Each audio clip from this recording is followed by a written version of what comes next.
Radical. Welcome to Flea Market Stories, documenting one man's journey into the world of flea marketing. I talked earlier about my PS2 problem, specifically my problem with the lasers in the PS2s. They want to act up sometimes. And what I've encountered in several PlayStation 2s is when they act up, they sometimes just play CDs and CD-based media, and then DVDs and DVD-based media. Now, my issue right now at Flea Market is there's a customer who bought GTA, Vice City, and GTA 3 from me, feels like about a month ago. And mere hours after I left the Flea Market, he sent me pictures that they did not work in his PlayStation 2. I'm in a rush to basically tell him, hey, my apologies. If it's a disc, then I have other copies. Because I'm worried at this point, damn it, it's the disc, they're not working. But how could this be? They were working in my PlayStation. Then I started to think, well, maybe his PlayStation 2 has a weak laser, not picking them up. Maybe they got something on them, some fingerprints. I don't know. But moving ahead a couple weeks from there, he comes by and then he brings his PlayStation 2. And then I hook it up. First, I show him that those, or at least the ones I have, and then the ones he have, because I had 2 copies of GTA 3 and Vice City. Just luckily, I had 2 copies of those. I showed him that the copies I had at the store there worked, and his copies he brought back worked in that PlayStation. And then we tried them out his PlayStation, and then they did not work. So I figured out, okay, it's something wrong with his system. Now, as I was taking a look at it, he left the table this couple weeks back and then came back. I gave it a full cleaning, and I said, it's clean. He said, wow, it looks brand new. I said, the bad part is I'm going to have to take it home, maybe clean out the inside. I was thinking I would pop it open and do like that little alcohol trick on the laser that I showed you guys in a show off Saturday. It had been a very busy week. And my plan was actually to use that PS2 that I had fixed, that I had cleaned, and switch it out with his. Because they look similar. I didn't think he would know the difference. And he would be a happy customer. And I would just take the loss on it. Because my guessing is, I want to secure that sale of the 2 GTA games. But my guess is he was going to be a long-time customer. He just kind of I sensed that he would be buying from me a lot of the time in the future. And sometimes it's about creating future sales and going above and beyond for a customer. Now, the problem with that was after my alcohol cleaning in that PlayStation, that PS2 wasn't an issue of it not reading a disc. It was the issue where, like I said, it was reading CD-based media, but not DVD-based media. Not saying that the alcohol cleaning didn't make it play games better. I'm sure it did. But that wasn't the problem with that particular one. Although at that time, I didn't think about that. And I played Knockout Kings 2001. I sent him a video of what I was putting off to be his PlayStation 2 playing Knockout Kings. And I put under the picture or the video, hey, I got to run some more tests, but pretty sure I got everything working fine. I was confident it was playing games because I kept putting Knockout Kings back in and out. And I'm like, okay, it's going to play games now. It's going to play as GTA. But I fucked up because the GTAs were in the car, and I didn't just want to go out to the trunk to move everything out of the trunk to get to the GTAs and test those out. Because his next question was, that's cool, does it play GTA? After that, the answer was no, because it didn't play any DVD media. So I'm stuck, and I don't know what to do, because I don't want to send him any bad news. I'm thinking, okay, I'm just going to not text him. Maybe I'll say something like, my phone was lost and I just found it because it fucked up, man. I got his hopes up and everything. So I was just stressing about that. And I was thinking, I'm sure I'm going to see him this weekend. And I had to ultimately tell him that, he would need a laser replacement I could get it and do the job for him for not that much, even though I've never replaced a laser in a PS2. So now you can see I'm getting it over my head here. But I had a backup plan. My backup plan was the PS2 for around $50 that I ordered online. See, sometimes where you can get it over your head and you have to like use money to clean everything up. Because ultimately, in that instance, it was about me going above and beyond to help a customer out. And the lot that I got was around 50 some, but it also had controllers in it. So I figured, I'll make some money back on the controllers. There was, I think, Sly Cooper was a game there. So I was hopefully not going to lose any money. I was going to get a PS2 that was going to play DVD-based games. Because Sly Cooper is a DVD-based game. And my thinking was, if in the picture it was on and it was playing Sly Cooper, then it would play GTA. Everyone would be happy. But Goodwill, one bad thing about shopgoodwill.com is sometimes it could take weeks to get your item. I have packages that come in, I'm thinking like, when did I order this shit? What the hell? Game stuff? When did I order this? 3 weeks ago? So it just varies and depends. So what I needed was more time. I did, however, get more time because this weekend it was somewhat rainy. It winded up not raining a drop while I was there, but it was overcast, and I guess he didn't want to bring, his kid out into the rain to pick up the PS2 because I told him I was there. I was there, going to be there till 2:30. I was going to have his PS2 for him. He didn't come by, and I was a little aggravated that he didn't come by because I don't like holding on to customers' systems for a long time. But ultimately, it was a good thing he didn't come by because I was thinking, all right. So what I can do is I can switch out this other PS2, take the other one, maybe use it for parts. Or to be honest, of two PS2s that I have a Slim that's not playing CD-based games. Or at least it wasn't. I got a Slim that's not playing music CDs, but it plays CD-based audio, like weird problem with the Slim that I have is it's playing the CD-based games because they're not on clear disc. Like the blue or the black, I guess, call me crazy, but that's having something to do with the playback because it won't play. I tried an Aerosmith CD and it won't play that for nothing. So that's a good thing because now the Slim I have can play CDs and DVDs. And I didn't think about this. I'm just thinking about this right now. Maybe I could, if it's playing that, the Slim is, maybe I could offer that as a trade to him. And I say, I have a Slim here. It's not the same exact system, but this will play GTA for you. It takes the memory cards. And that way, if the other system doesn't come, then I could switch that one out. And then when the other system comes, I could actually play the other system. So I got some options here. I got some options. I failed to mention that the reason he's picking it up is because he said he found a company that will fix it, which is the ideal situation for him to come and pick it up and take it to the company to fix it.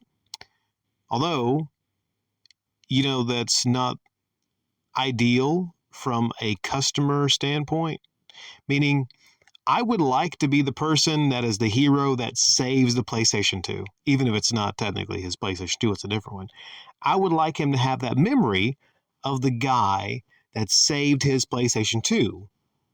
And then he would feel kind of indebted to me, and he would, hopefully come by and buy more games from me.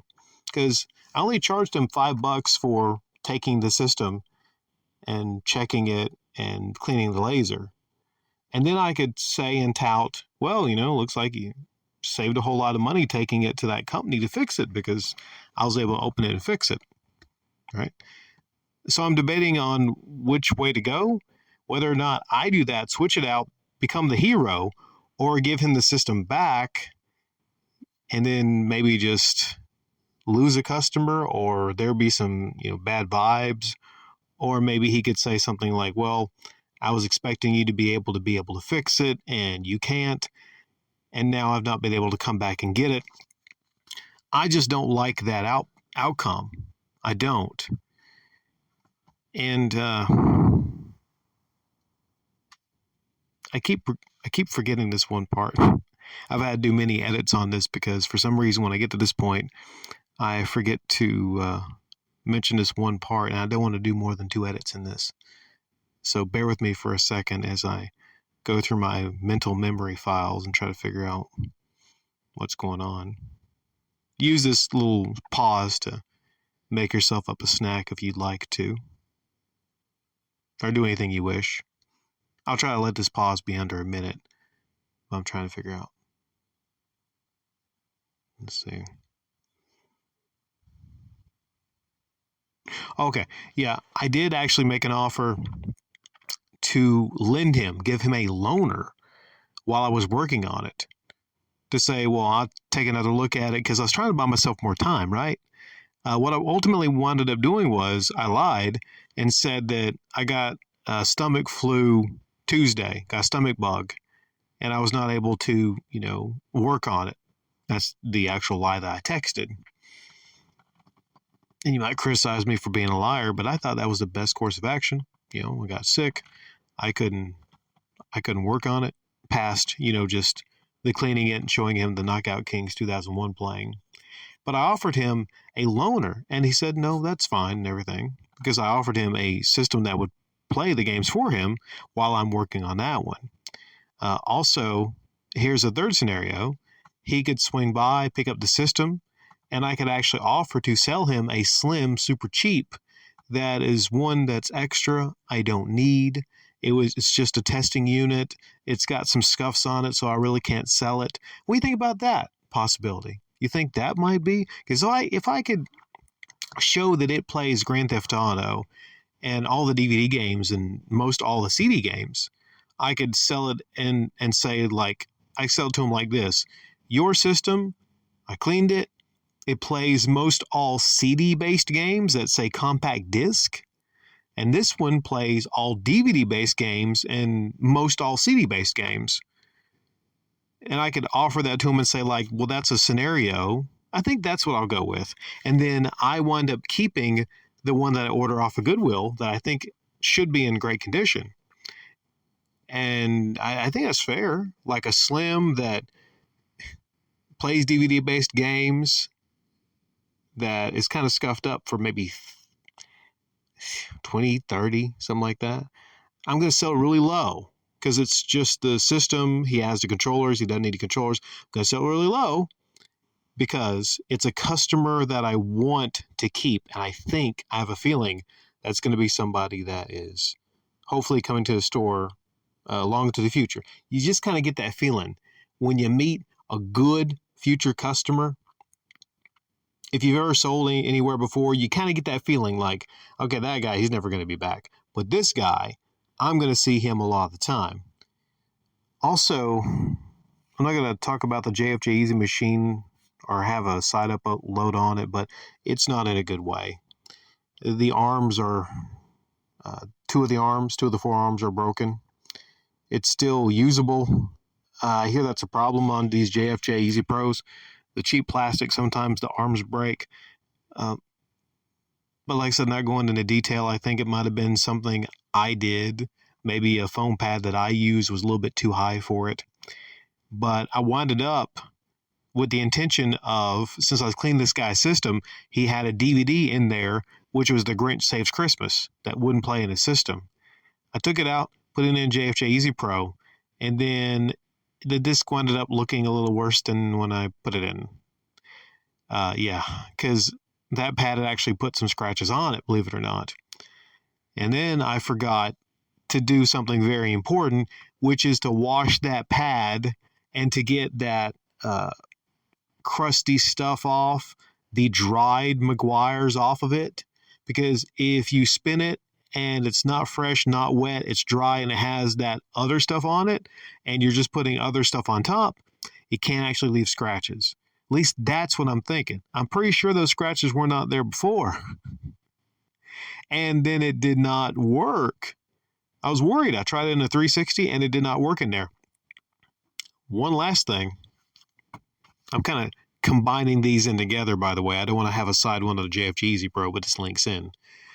I found out that I have the ability to use what I've learned from the JFJ Easy Pro and do a manual job by hand using the same stuff. I use turtle wax polish, but first I use the Meguiar's, not Scratch X, but no, it's not called Scratch X. It's called Plastics.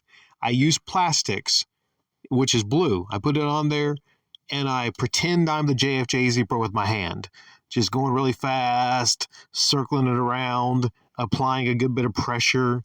Not enough pressure to where like my fingers are starting to burn from the friction, but I do that and then I wash it off and then I use the turtle wax polish.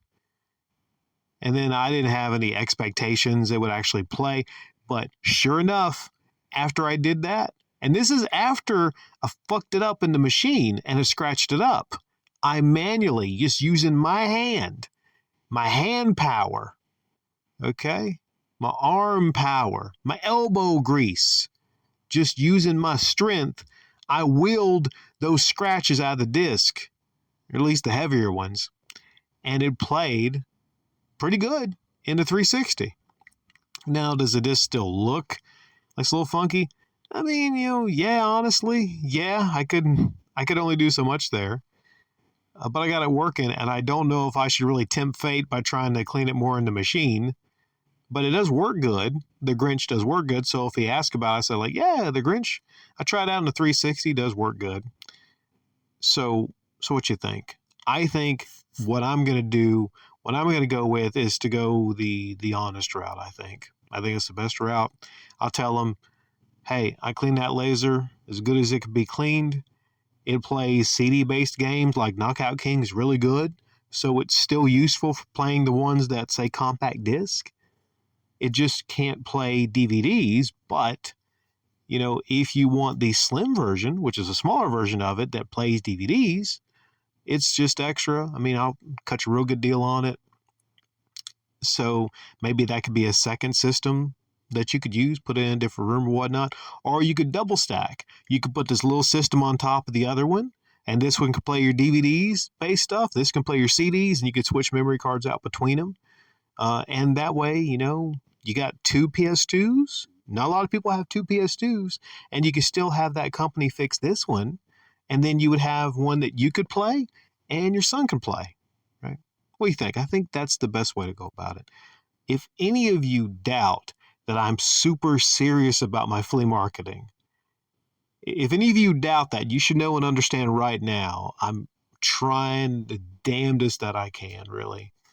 But sometimes it's easy to get over your head about stuff,